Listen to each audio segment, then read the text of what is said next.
Abra sua Bíblia. Romanos capítulo 8, no verso 6. Glória a Deus, aleluia, Jesus. Amém? Romanos 8, verso 6. Diz assim: a mentalidade da carne é... Vamos comigo, a mentalidade da carne é... Mas a mentalidade do Espírito é... Vida e paz. A mentalidade do Espírito é... Vida e paz. 7. A mentalidade da carne é inimiga de Deus porque não se submete à lei de Deus, nem pode fazê-lo. Quem é dominado pela carne não pode agradar a Deus. Aleluia. Primeiro ponto, queridos: a sua mentalidade tem que ser mudada. Glória a Deus. E hoje eu achei muito legal. A Adriane falou para mim algo que confirmou isso. Ela falou: poxa, tem coisas que a gente precisa acreditar. E aí eu com um certo pessimismo, eu falei: nossa, hoje eu estou muito natural. Ela falou: então vai para o sobrenatural. Ela falou: então dobra o joelho e vai buscar o sobrenatural. Porque a nossa mente humana, a nossa mente carnal, a nossa mente que nós temos, a nossa alma, ela nos limita a enxergar um potencial. Ela nos limita. Eu acho muito interessante, principalmente quando alguém recebe uma promessa. Vou chegar aqui para o presbítero Hudson e vou falar assim: Hudson, você vai ser um grande empresário, você vai ser uma bênção, você vai ser um mantenedor, você vai financiar projetos sociais em nome do reino de Deus. Você vai falar: glória a Deus, aleluia. Você pula, rodopia, porque você... É muito mais fácil acreditar na promessa na vida do outro. Aí Deus faz uma promessa grandiosa para você também, e você fala: o pastor está lindo, o pastor não está inspirado, ele está empolgado. Porque a nossa mente humana, ela tem uma limitação, porque ela quer enxergar as possibilidades e as promessas de Deus, queridos. Elas não são visíveis. Fala a pessoa que está ao seu lado: elas não são visíveis, as promessas de Deus. Elas são quase impossíveis.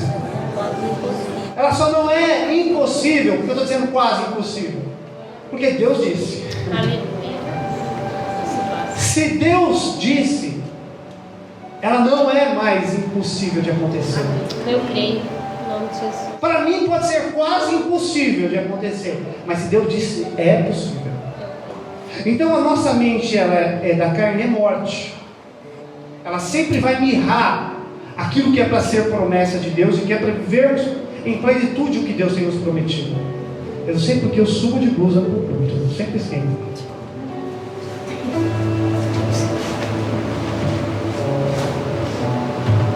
Eu não sei, toda vez que eu subo dá calor, talvez é para me jogar a blusa aí sem ser curado igual as igrejas aí, eu vejo alguns pastores. O significado de realeza tem um significado, a realeza tem um significado na sua palavra. É a dignidade real. O que é dignidade? Aquilo que é para ser após. A dignidade é algo que é uma base. Qual é a dignidade que hoje o ser humano tem no nosso país, no nosso governo? O mínimo de dignidade: ele tem que ter uma saúde pública boa, ele tem que ter uma escola boa para os filhos. Uma escola boa, não tem que ter uma educação, tem que ter uma condução. Isso se chama dignidade da população. É o mínimo que é oferecido com a população, certo? Então a dignidade real, o que é? O que um filho de um rei da família real tem? Direito ao que o pai tem. Aleluia. Então se o pai é rei, ele come na mesa do pai. Amém. Ele faz parte da linhagem real. Então naturalmente ele é herdeiro de tudo isso que o pai traz consigo dentro da sua responsabilidade, da sua monarquia, do seu comando, das suas diretrizes, de tudo aquilo que o pai domina. Então o filho passa a ser alguém da linhagem real. Então a dignidade real é tudo aquilo que o rei tem por direito, se torna da dignidade do seu filho. E quando a gente percebe que essa mentalidade é morte, a mentalidade do Espírito é vida e paz, a primeira coisa que Deus quer fazer, Ele quer te ensinar a reinar os seus sentimentos. Glória a Deus. Ele quer te ensinar a reinar dentro do seu coração. Quando eu falo você reinar, eu não estou falando para você ser egocêntrico, ou você dominar as suas emoções. Ele quer te fazer entender que quando você tem o Espírito Santo de Deus, você já não é refém mais das suas decisões pecaminosas. Amém. Que você não é mais refém dos seus impulsos humanos. Porque quando o Espírito Santo de Deus vem, nos encontra, a primeira coisa que ele faz é trazer uma luz para dentro de nós e clarear, para nos fazer enxergar de verdade quem somos. Passa a trazer um espelho. Por isso que eu digo para você que a luz, quando nós encontramos a Jesus, essa luz clareia interiormente quem somos. E quando passa a clarear interiormente quem somos, passamos a enxergar de fato quem somos. E quem somos? Pecaminosos, pessoas que não têm visão, pessoas que andam às cegas, que não têm direito às escolhas porque são dominados pelo pecado, pela carne. Em Romanos 5. Mas primeiro vamos entender, coloca o Salmo 93, o verso 1 e 2. Estava lendo ele hoje. Não marquei aqui, mas eu estava lendo.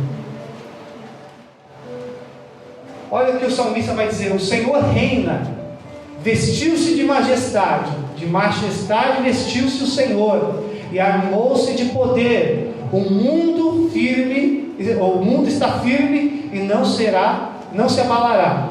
Vamos ver se é diferente, fala com 2. O teu trono está firme desde a antiguidade, tu existes desde a eternidade. O Senhor é rei. Aleluia. Glória a Deus. Para nós entendermos a palavra, Deus é rei. Ele reina. Aleluia. Glória a Deus. Aleluia. Ele é um Deus que reina. Lá em Romanos 5, vai no Romanos 5.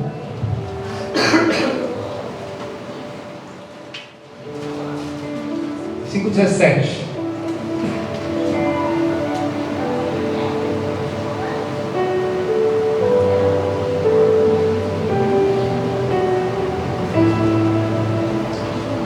Amém? Se pela transgressão de um só a morte reinou por meio dele, muito mais aqueles que recebem de Deus a imensa provisão da graça e a dádiva da justiça reinarão em vida por meio de um único homem, Jesus Cristo. Glória a Deus. Se pela transgressão de Adão a morte reinou por meio dele, muito mais aqueles que receberam de Deus a imensa provisão da graça e da dádiva da justiça reinarão em vida por meio de um único homem, que é Jesus Cristo. Quando Adão foi criado por Deus, ele tinha o domínio de todas as coisas, sobre todos os animais, ele reinava no jardim. Quando ele peca, juntamente com Eva, ele perde a visão. E a palavra de Deus diz que ele agora é dominado pelo pecado. E quando ele é dominado pelo pecado, a primeira coisa que ele vê? A sua nudez. E quando ele vê a sua nudez, ele é castigado. E quando ele vem, aí ele forma o quê? Pecadores. A partir dele agora, a geração dele começa a se tornar pecadora. Começa com Caim. E a partir daí a morte começa a reinar. Mas aí Jesus vem como um sacrifício vivo, nos oferecendo esse plano de vida. Eu acho interessante porque muito mais aqueles que recebem de Deus a imensa provisão da graça e da dádiva da justiça reinarão em vida por meio de um único homem, que é Jesus Cristo. Glória a Deus. É Jesus colocando oxigênio em você agora, Glória a Deus. trazendo vida. Quando Ele traz essa vida, queridos, a sua visão abre. A sua fé, ela é agora... Sabe quando você aperta um botãozinho e você começa a acreditar naquilo que é improvável? Porque servir a Deus, deixa eu dizer para você, é entender e acreditar naquilo que é improvável. Naquilo que aos nossos olhos é improvável, a nossa fé, ela é ajustada em nós. E é isso que eu preciso falar para você. A Bíblia diz que a fé é um dom de Deus. E se a fé é um dom de Deus, Ele nos dá a fé. Mas a fé, como que eu consigo buscar a fé? Por meio da oração. Porque a oração é trazer o céu para dentro de mim. A oração é ajustar o relógio de Deus dentro de mim. A oração é entender o diário de Deus para a minha vida. A oração é, queridos, entender que naquele dia o que Deus quer de mim. Nós temos um hábito muito errado. A gente só ora à noite. E quando ora à noite. Mas a nossa oração ela deveria mudar. Ela deveria ser pela manhã. E a nossa primeira oração é: Senhor, meus dias já estão escritos nos teus livros. No teu livro. O que o Senhor escreveu a meu respeito? O que eu tenho que viver nesse dia? Espírito Santo, me mostra. Qual é a diferença que eu tenho que fazer hoje? Quem eu tenho que amar ainda mais? Quem eu tenho que perdoar? Porque a palavra de Deus diz que os teus dias já estavam escritos no livro do Senhor. Todos os teus dias. Mas a gente chega em casa, entrega uma oração meia boca à noite, toma um banho, janta.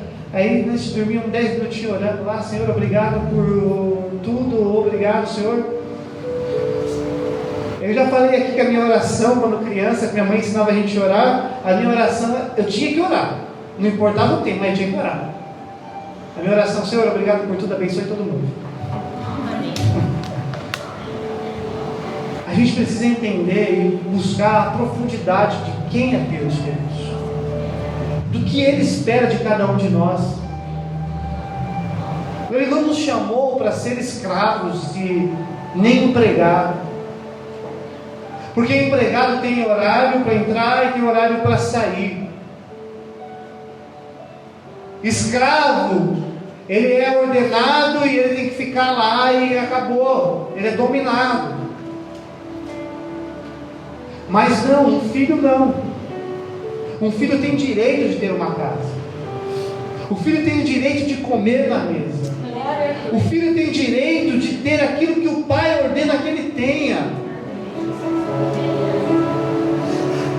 Enquanto nós tivermos essa mentalidade de escravos, você vai continuar comendo migalhas, porque olha o que ele está dizendo. Ele está dizendo da vida eterna. É claro que nós caímos, mas ele está dizendo: olha, reinarão em vida. Você quer ser salvo? Queridos, você já foi comprado, lavado pelo sangue de Jesus, você está salvo. Jesus já resolveu o nosso maior problema, que era a salvação. Está resolvido. Mas como nós viveremos dentro desse plano? Como nós viveremos nesses dias, nesses anos em que nós estamos aqui? Ai, pastor, é só luta, né? Só provação, só derrota. Não, queridos. A luta, ela existe, ela é real. Nesse momento há uma guerra pela minha vida e pela sua vida. Há uma luta para que a palavra não seja penetrada no seu coração, a sua mente seja cauterizada. Há uma luta porque, queridos, Satanás agora está investindo pesado contra a sua vida, porque ele não quer que você ouça essa verdade. E quando eu digo para você que você não vai ser alguém que vai ser um egocentrista, que vai falar: agora eu reino, eu posso pisar. Não. A ótica é: quanto mais perto de Deus eu estou, mais em humildade eu cresço. Quanto mais perto de Deus estou, mais eu preciso servir os meus irmãos. Quanto mais perto de Deus estou, mais eu chamo as pessoas para sentarem-se à mesa junto comigo. Eu ofereço aquilo que Deus me oferece.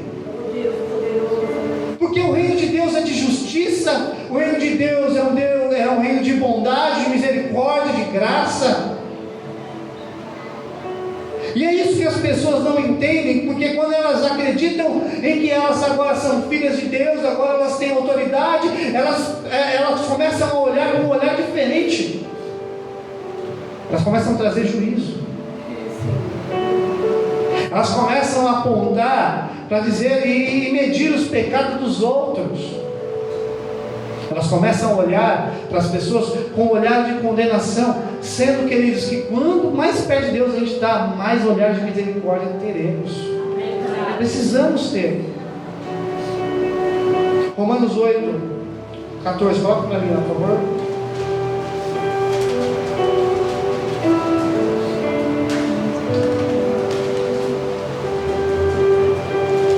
Diz assim: porque todos os que são guiados pelo Espírito de Deus são filhos de Deus. Pois vocês não receberam um espírito que os escravize para novamente temer, mas receberam um espírito que o adota como filhos, por meio da qual clamamos Abba Pai. Porque o próprio Espírito testemunha ao nosso Espírito que somos filhos de Deus. Se somos filhos, então somos herdeiros, e herdeiros de Deus e co-herdeiros com Cristo, se de fato participamos dos seus sofrimentos, para que também participamos da sua glória. Considero que os nossos sofrimentos atuais não podem ser comparados com a glória em que será revelada. A natureza criada aguarda com grande expectativa que os filhos de Deus sejam revelados. O que eu quero dizer para você, querido, se você é guiado pelo Espírito Santo de Deus, você é filho de Deus. A palavra de Deus diz. E é interessante que você não recebeu um espírito que te escraviza. Em Gálatas 5 diz que Deus ele te libertou. E quando Ele te libertou, Ele espera que você não volte novamente para o jugo de escravidão. É isso que acontece nos dias atuais. Você é liberto da opressão do mundo, de demônios, de caça de demônios. Aí você vai para a igreja e você passa a ser dominado por regras da igreja. Regras em que as pessoas te subjugam de acordo com aquilo que elas acreditam que é o padrão correto. Para mim, se o padrão não é Bíblia, para mim não é padrão correto. Então, queridos, você precisa entender que Deus ele não te deu um espírito de escravidão, que te dá medo, que te domina com medo, porque tudo aquilo que Deus faz, Ele não quer que você faça pela obrigação.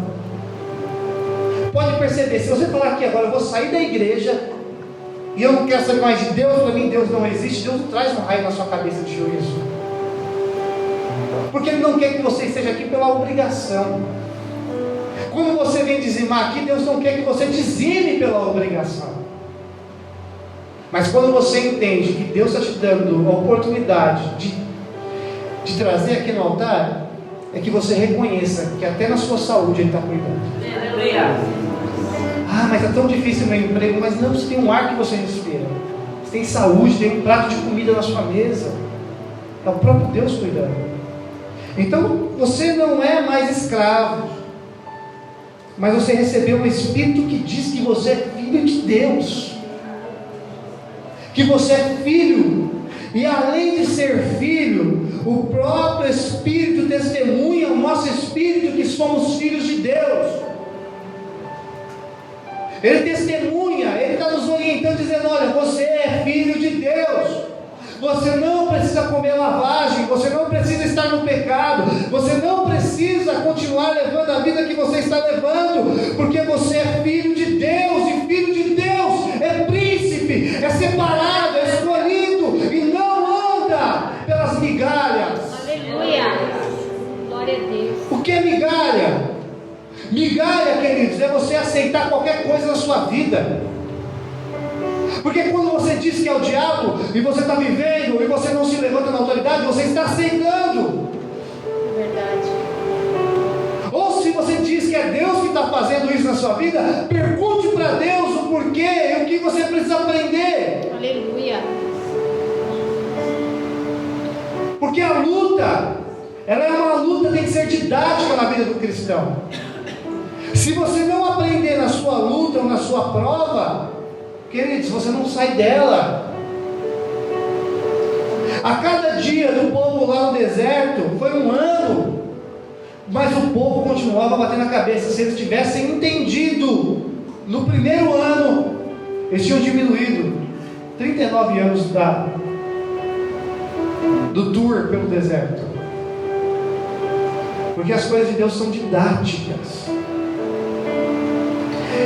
E aí nos 17 diz: se somos filhos, então somos herdeiros, herdeiros de Deus e co-herdeiros com Cristo Jesus, se de fato participamos do seu sofrimento, para que também participemos da sua glória.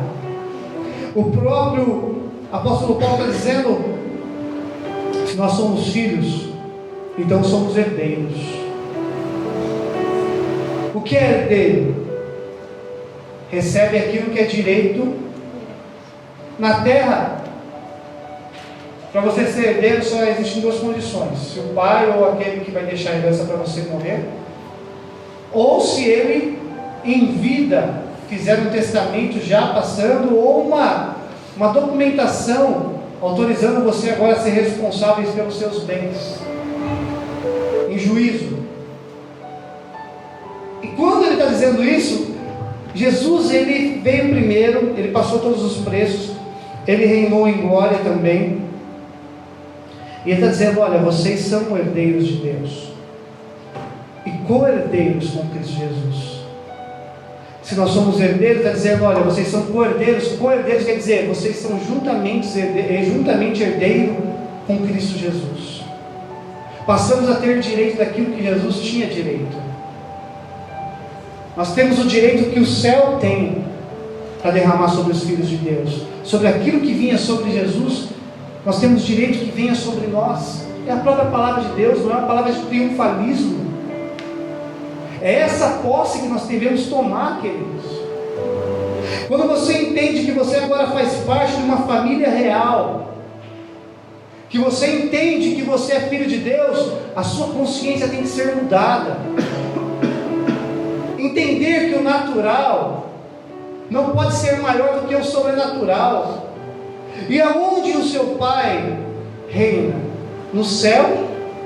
Lá no Salmo 115, no verso 16, diz assim: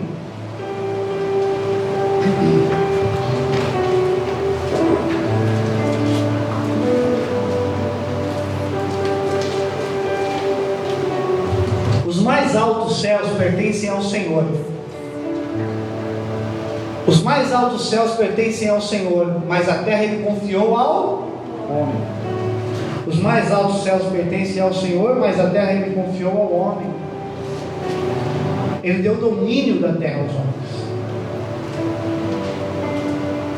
E o reconhecimento de uma patente espiritual muitas vezes não é reconhecido pela terra. É isso que é interessante. Muitas vezes você se enche de autoridade, você está na presença de Deus, mas não há um reconhecimento de pessoas ao seu respeito. As pessoas olham para você, diminuem seu chamado, diminuem quem você é. Mas a nossa preocupação não é por aquilo que as pessoas estão reconhecendo ainda, mas é por aquilo que o inferno tem reconhecido na nossa vida. Aleluia, Jesus.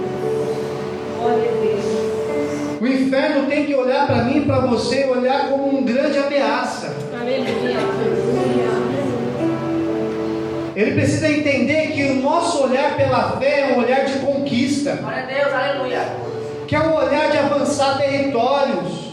Que é um olhar, queridos, que eu não vou vir para o culto e vou sair da mesma maneira. Não. Deus me entregou promessas. Deus disse que haveria um crescimento, queridos. Sabe o que eu estou fazendo ultimamente? Todo salão que eu passo, eu já imagino a igreja. Eu olho para aquele salão ali, da onde tem aquela concessionária lá, eu falo: um dia a nossa igreja vai ser aqui. Deus vai prosperar tanto esse lugar, que a nossa igreja vai vir para cá. Em nome de Jesus, Deus vai levantar empresários. Um filho de Deus precisa olhar pela fé, olhar de uma palavra profética, que é a palavra de futuro, acreditar nas promessas de Deus. Se eu estou na faculdade, eu serei o melhor. No emprego, eu serei o melhor. Não pelo meu ego, mas eu represento uma autoridade espiritual por onde eu vou. Aleluia.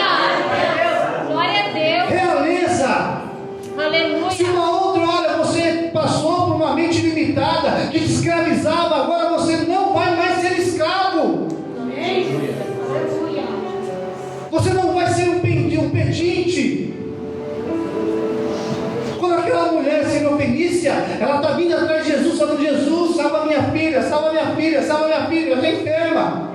A palavra de Deus diz que Jesus continuava andando, até que uma hora os discípulos disseram: olha, Senhor, ela não para de falar. E aí Jesus logo para e fala para ela: você acha certo? O que era Sírio-Fenícia? Era uma mulher grega.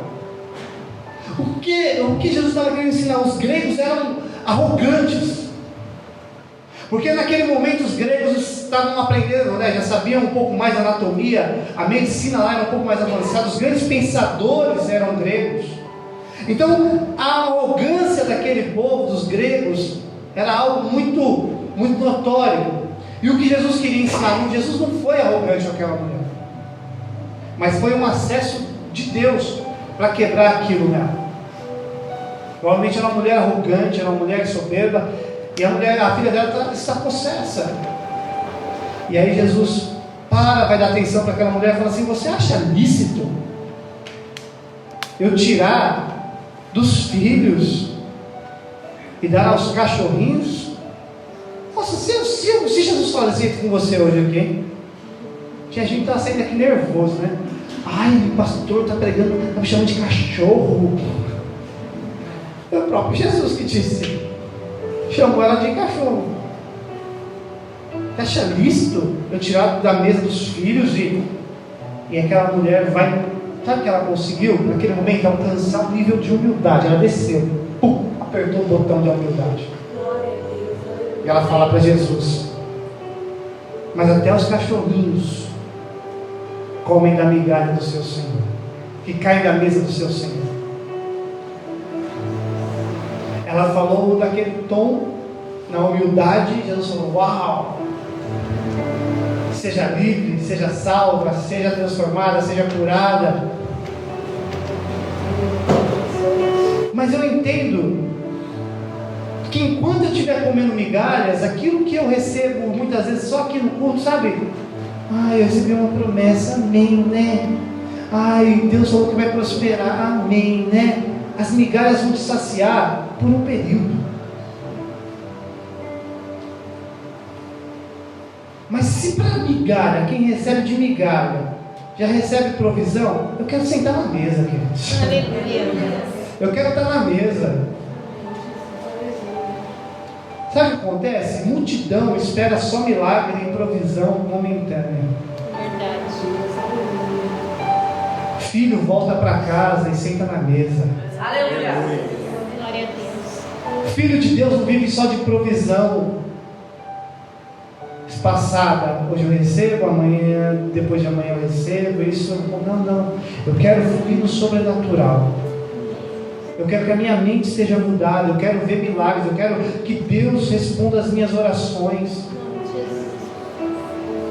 Essa não é uma mensagem triunfalista, mas é o nosso lugar que nós precisamos entender.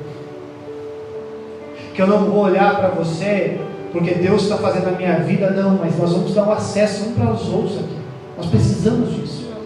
Precisamos ensinar uns aos outros como se comportar.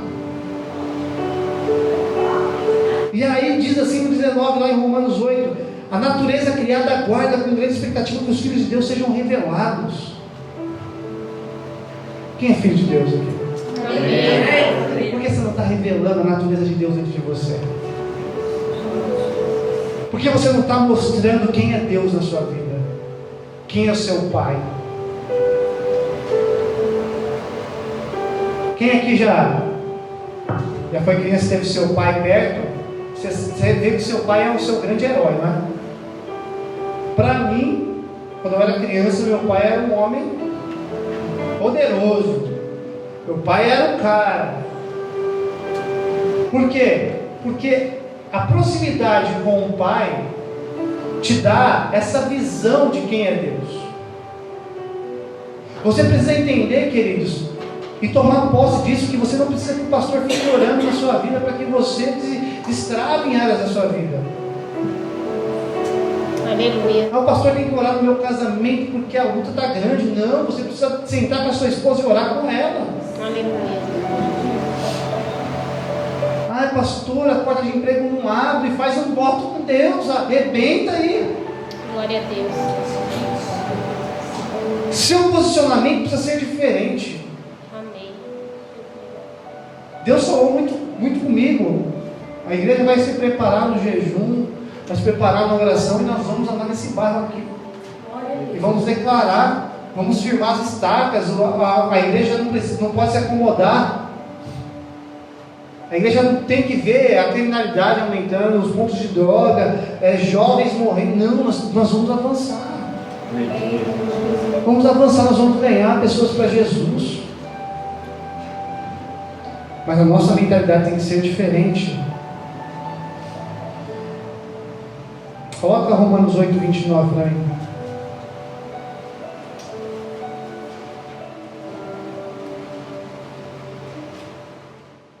Diz assim: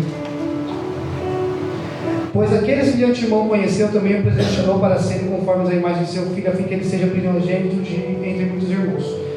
E aos que predestinou também chamou, e aos que chamou também justificou, e aos que justificou também glorificou. Que diremos, pois, diante dessas coisas? Se Deus é por nós, quem será contra nós? Aquele que não poupou seu próprio Filho, mas entregou por todos nós, como não nos dará juntamente com Ele e de graça todas as coisas? Quem fará acusação contra os escolhas de Deus? É Deus quem os justifica. Queridos, nós precisamos entender que nós somos a imagem e a semelhança de Cristo Jesus. Quando Deus ele traz Jesus, Ele nos dá um modelo, nos dá um start, nos dá uma forma, nos dá um modelo para seguirmos. Mas se eu perguntar aqui para você, quantas coisas era para você estar vivendo de 10 anos para cá? Olhar para você e eu olhar para mim, quer dizer, eu vou ter um livro para escrever. Era para você crescer profissionalmente, ministerialmente, para você ser alguém de destaque por onde você passe. Mas aí você olha para você e você não acredita no seu potencial. Você não consegue acreditar naquilo que Deus pode fazer dentro de você. Eu já falei aqui, já passei para a igreja o testemunho da pastora Tânia Tereza.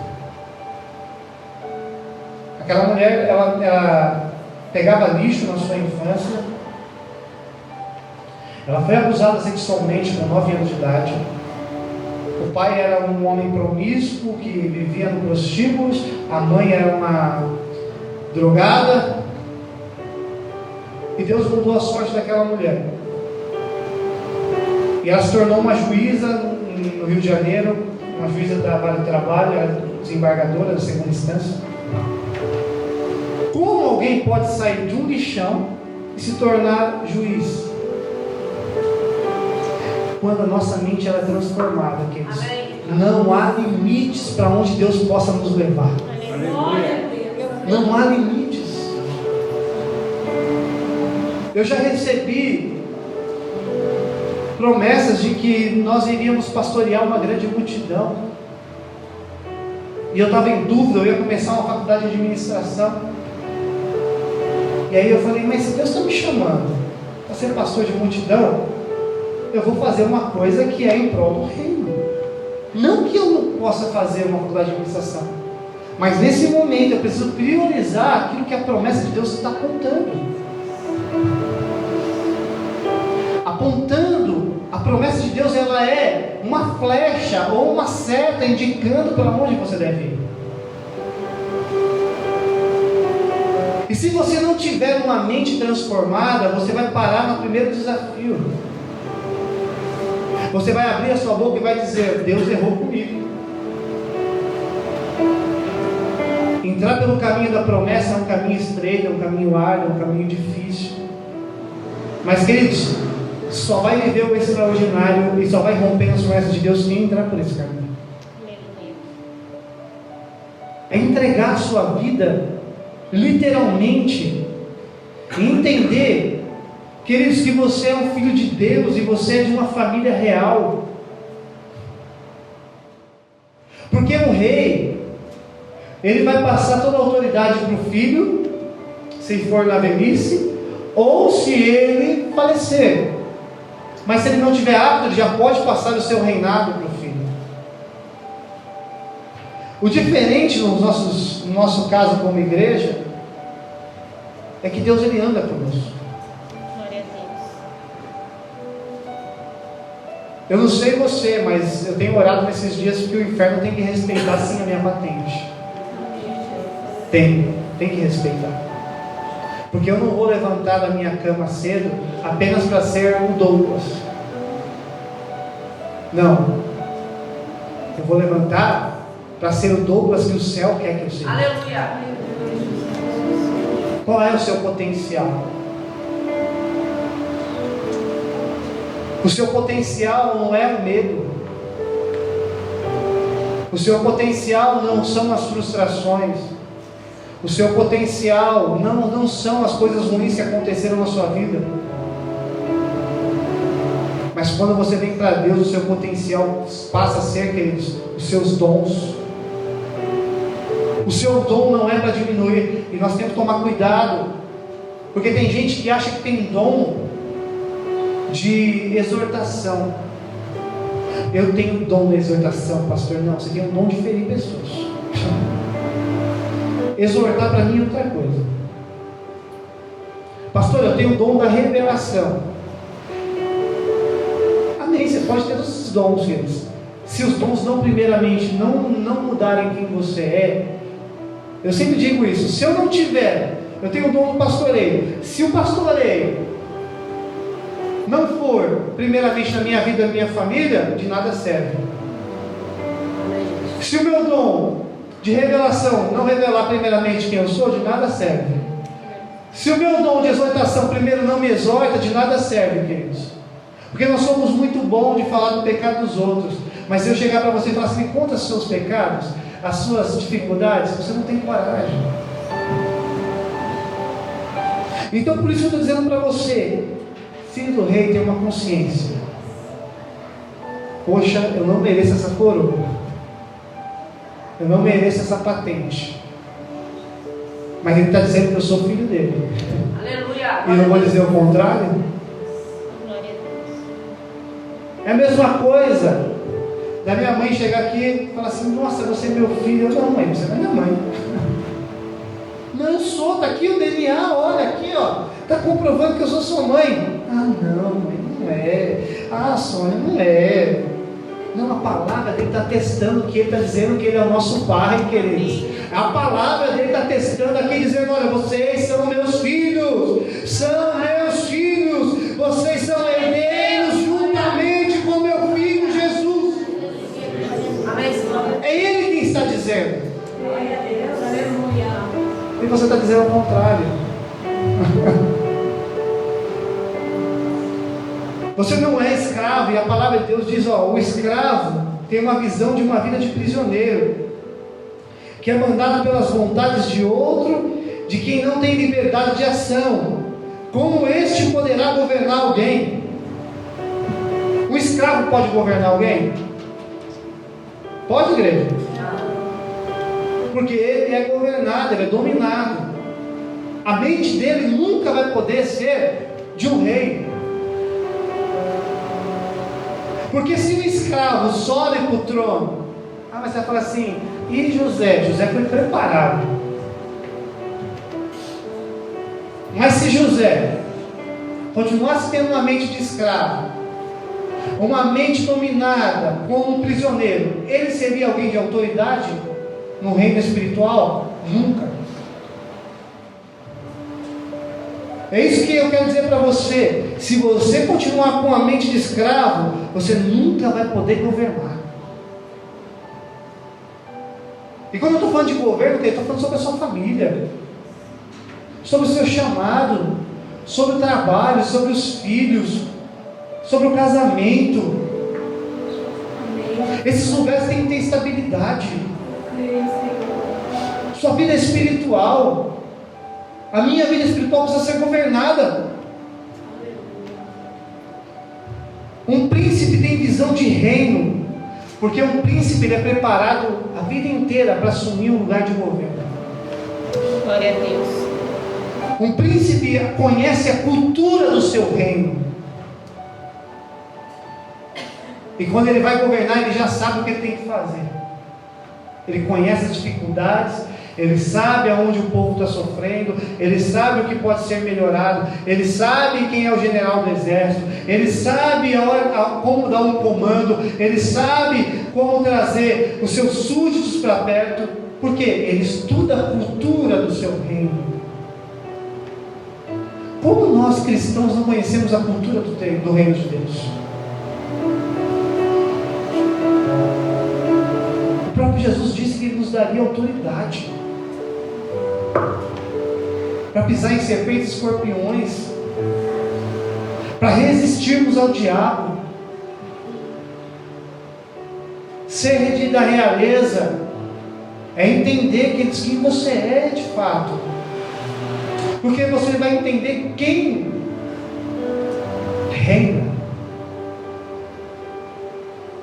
E quem reina está te dando autoridade para fazer parte da família real.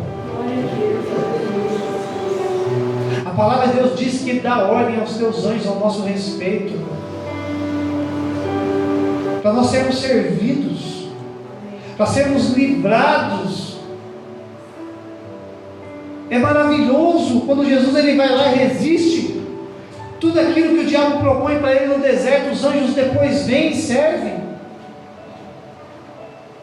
Eu quero isso para a minha vida. Eu quero ser servido pelo céu. Eu quero experimentar, queridos. Eu quero experimentar da minha oração de manhã ser feita e à tarde ser respondida. Eu quero experimentar de eu fazer uma oração. Eu estou lá, Jesus, eu preciso de hoje uma provisão. E de repente, o do nada acontece. O de repente de Deus acontece. A mão de Deus se movendo a nosso favor. Você orar pelo seu casamento para ser restaurado, daqui a pouco você vê seu marido chegando, não sei o que aconteceu, me perdoa por tudo que eu fiz para você esse tempo, mas eu quero esse Jesus que você está servindo. Quer dizer, eu quero experimentar as coisas. Você tem que querer, mulher, homem de Deus, tem que querer essas coisas. Isso não nos faz ser arrogantes, sabe? Porque você vai poder, e é isso que eu estou dizendo para você, vai conhecer tanto o coração de Deus, que a sua oração vai ser tão assertiva. Isso que eu falo para você, para mim, um dos maiores exemplos de oração é John Wesley. Ele tem um caderno de oração escrito, um caderno de todas as orações que eram respondidas no mesmo dia. No mesmo dia. Ele tinha um caderno só disso, fora as outras que eram no outro dia, depois do dia. Esse homem estava tão certo, ele alcançava tanto o coração de Deus pela oração, que ele experimentava a resposta de Deus instantaneamente. Glória a Deus. Você tem que querer isso. Você tem que andar pela autoridade. O inferno tem que reconhecer você na esquina quando você estiver saindo daqui. Está saindo ela, está saindo ele. Rapidamente, vamos encerrar. 2 Pedro, capítulo 2, verso 19 diz assim: prometendo-lhes liberdade, eles mesmos são escravos da corrupção, pois o homem é escravo daquilo que o domina. O que está dominando você? O vício domina, o sentimento domina, o medo domina. Queridos, agora se o Espírito Santo de Deus dominar você, você é dominado pelo Espírito. Aleluia! A gente é muito bom em ser dominado pelas coisas ruins, mas está na hora de nós mudarmos a chave. Vem Espírito Santo e domina o meu ser, me leva para mais perto, muda quem eu sou. Em cada lugar que um escravo estiver te governando, não sairá nada de bom. Seja um relacionamento pessoal, profissional ou em qualquer área. Quem aqui já teve um relacionamento abusivo? Amém, amém. Eu gosto assim, sinceridade. O relacionamento abusivo é quando você é dominado por uma pessoa que é ruim. Não é? Aquele relacionamento é tão abusivo que você não pode nem olhar para o lado. Se você olhar para o lado, você está traindo. Se você vai na casa da mãe, você está traindo com a mãe. Eu não sei o que passa, mas um relacionamento abusivo é isso. É uma pessoa que é escrava dos seus sentimentos, dos seus medos, e domina outra pessoa. E essa pessoa é dominada por aquilo que o outro carrega. E quem já passou por um relacionamento abusivo sabe quando se liberta é uma glória, não é? Como que eu consegui viver tantos anos debaixo disso? Mas o que eu estou falando para você é que quando o escravo estiver governando, e Provérbios fala isso, O escravo nunca poderá governar sem um preparo, porque ele trará condenação para o seu país, para o seu povo. Deus quer te preparar para que esse status de realeza não sirva para você diminuir alguém. Glória a Deus. Mas quando eu entendo que o meu Deus, o meu Pai, o meu Rei, Ele é humilde e manso de coração, eu sou preparado para amar vocês. Amém. Eu entendo que o dízimo é para benefício de todos.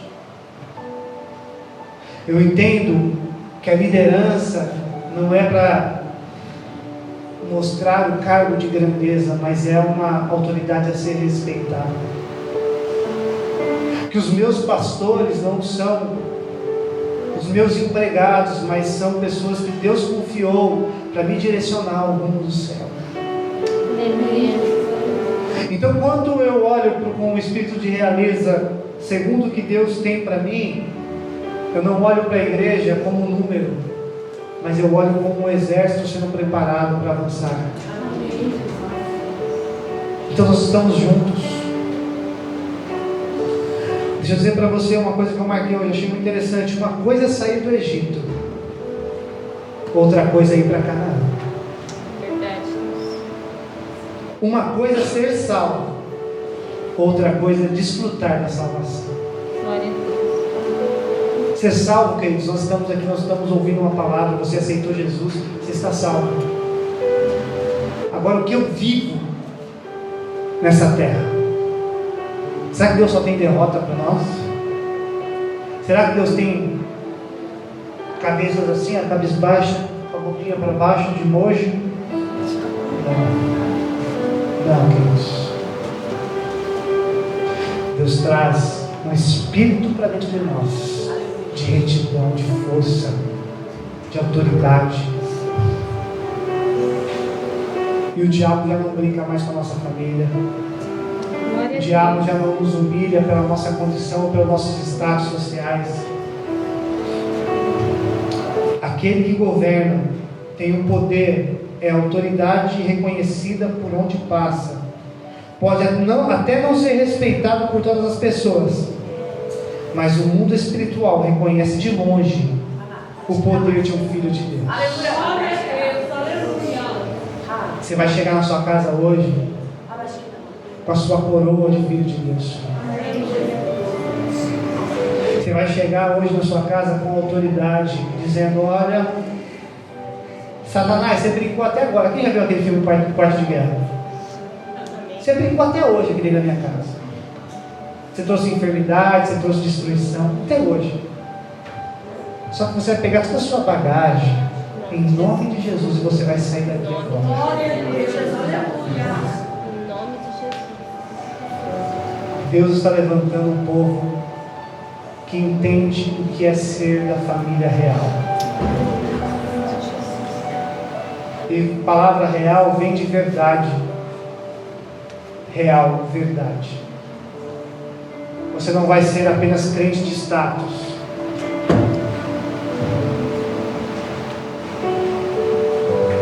Você não vai ser crente de frases do status. Você não vai ser crente de versículos isolados. Mas você vai ser filho de Deus na autoridade. Aleluia. Eu conheci. Glória a Deus, Senhor. Sobe de pé, igreja. Vamos orar.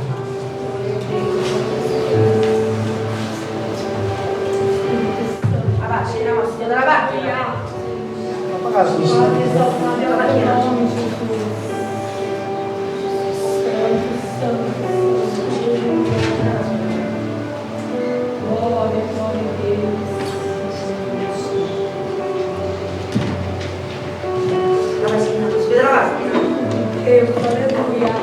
Você precisa tomar posse disso, queridos. Você faz parte da família real de Deus. Você não vai ser mais prisioneiro. Você não vai ser mais um prisioneiro do pecado. Você não vai ser mais aquele que é exposto pela vergonha. Quando Jesus ele diz, olha, no lugar da vergonha darei dupla honra, é porque Ele quer pegar tudo aquilo que você sofreu, o lugar da humilhação, o lugar do descrédito. Porque, queridos, quando o diabo ele usa isso para nos diminuir, é quando a gente vem para Deus, Deus faz disso um testemunho. Eu acho lindo isso. Esse testemunho que Deus quer escrever. Deus quer olhar para a sua história e você escrever um livro de tudo aquilo que Deus fez.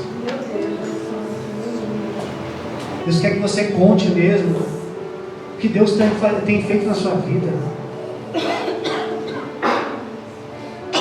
Eu fui uma pessoa, eu já disse várias vezes aqui, que muitas vezes eu deixei de acreditar naquilo que Deus havia prometido para mim. Mas eu estou num nível tão maduro que agora eu não desacredito em mais nada. Nada. Deus disse que está trazendo uma grande multidão para este lugar.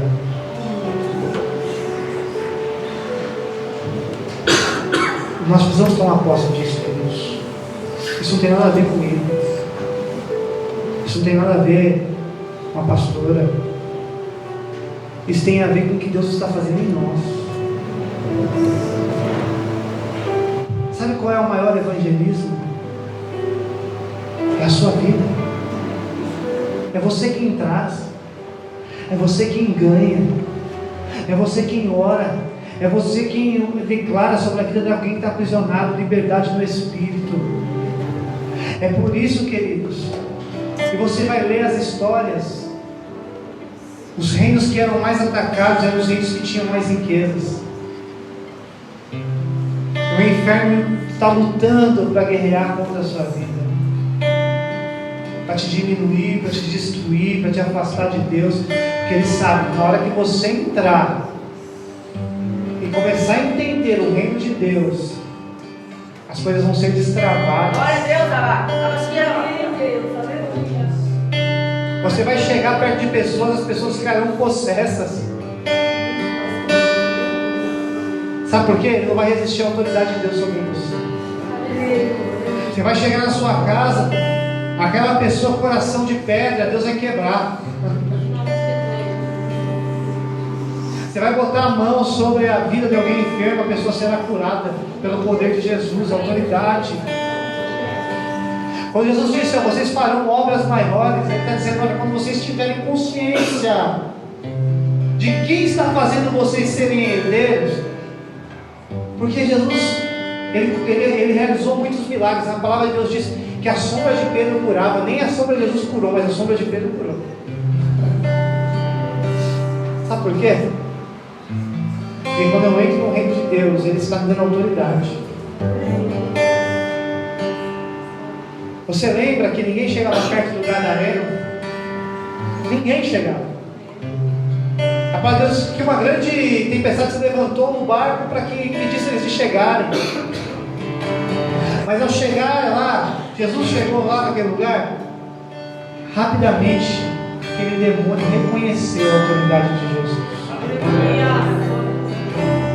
Jesus não precisou falar nada, ele reconheceu primeiramente. Jesus deixou aquele homem livre. Aquele homem era o terror daquela região.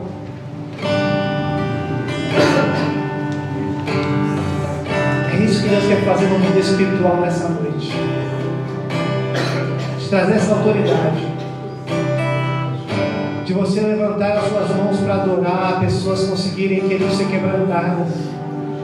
Você vai ser como uma brasa viva a partir de hoje. Você vai exalar o bom perfume de Cristo. Você vai fazer votos com o Senhor e serão respondidos. Você vai ofertar pela vida de pessoas e pessoas, queridos, vão se render aos pés de Jesus. Há uma força sendo quebrada. Eu vejo casas sendo visitadas. Eu vejo filhos se convertendo. Eu vejo